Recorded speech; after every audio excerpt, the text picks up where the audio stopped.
Friends, ఇప్పుడే అందిన వార్త. తెలంగాణలో మళ్ళీ ఎలక్షన్ అనమాట. ఎన్నికల సంఘం సంచలనం అంటూ లేటెస్ట్ అప్డేట్ రావడం జరిగిందండి. సో ఆ వివరాలు ఏంటనేది కూడా వీడియోలో తెలుస్తుంది. వీటిని చివరి రోజు చూడండి, అర్థమవుతుంది. మరోసారి ఛానల్ వస్తే తప్పకుండా సబ్స్క్రైబ్ చేసుకోండి. చూస్తున్నారు కానీ లైక్ చేయడం మర్చిపోతున్నారు. లైక్ చేయండి. వీడియోలకి అయితే వెళ్ళిపోదామండి.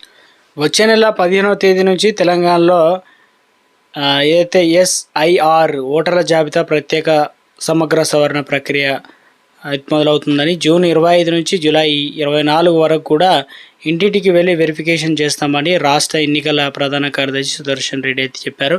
అంటే ఇప్పటికే పశ్చిమ బెంగాల్లో కూడా ఇలాంటివి సార్ అని కూడా పిలుస్తారు కదా. సో ఎవరు అర్హులు ఏంటి, బోగస్ ఏదైతే ఓటర్లు ఉన్నాయి ఇలాంటివి ఇన్ని జాబితా అనేది సిద్ధం చేస్తున్నారు. ఇవాళ హైదరాబాద్లో ఒక మీడియా సమావేశంలో మాట్లాడిన ఆయన BLOలో ఇంటింటికి వెళ్ళి కూడా ఎన్యుమరేషన్ ఫామ్ని ఇస్తారనమాట. ప్రతి ఓటర్కు 2 ఎన్యుమరేషన్ ఫామ్లు కూడా ఇవ్వడం జరుగుతుంది అంటున్నారు. ఒకటి పూర్తి చేసి మళ్ళీ మాకు ఇవ్వాల్సి అయితే ఉంటుంది. ఇంకొక ఎన్యుమరేషన్ ఫామ్ను ఓటర్ దగ్గరే నాలెడ్జ్ ఫామ్గా అయితే ఉంటుందని చెప్తున్నారు. ఇక ఆన్లైన్లోనూ ఎన్యుమరేషన్ చేసుకునే అవకాశం అయితే కల్పిస్తుందని చెప్తున్నారు. పూర్తి చేసినటువంటి ఎన్యుమరేషన్ ఫామ్ను సేకరించి జూలై 31న డ్రాఫ్ట్ నోటిఫికేషన్ కూడా ఇస్తామని చెప్పారు. అదేవిధంగా డ్రాఫ్ట్ నోటిఫికేషన్పై జూలై 31, ఆగస్టు 30 వరకు కూడా అభ్యంతరాలు ఉంటే తెలిపవచ్చు అని చెప్పారు.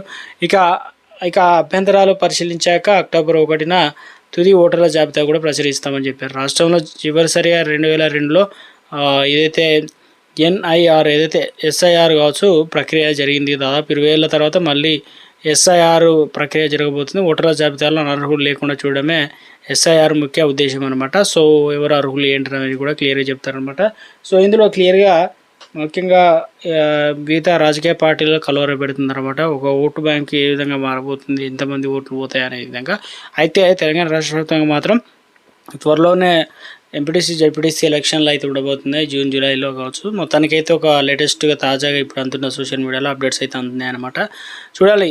రాష్ట్ర రాజకీయ నిపుణులు కూడా ఇవన్నీ కూడా రాష్ట్రంలో ఇక రాజకీయం అనేది విశ్లేషకుడు బీజేపీ రానున్న రోజుల్లో అధికారం రావాలని, కాంగ్రెస్ అధికారం నిలబెట్టుకోవాలని, ఇక రానున్న ప్రతిపక్షం నుంచి బీఆర్ఎస్ పార్టీ ఏ చిన్న అవకాశాన్ని వదిలిపెట్టకుండా లోపాలను సరిదిద్దుకుంటూ త్వరలో తెలంగాణ రాష్ట్రానికి అధికారం చేపట్టాలని కూడా భావిస్తుందన్నమాట.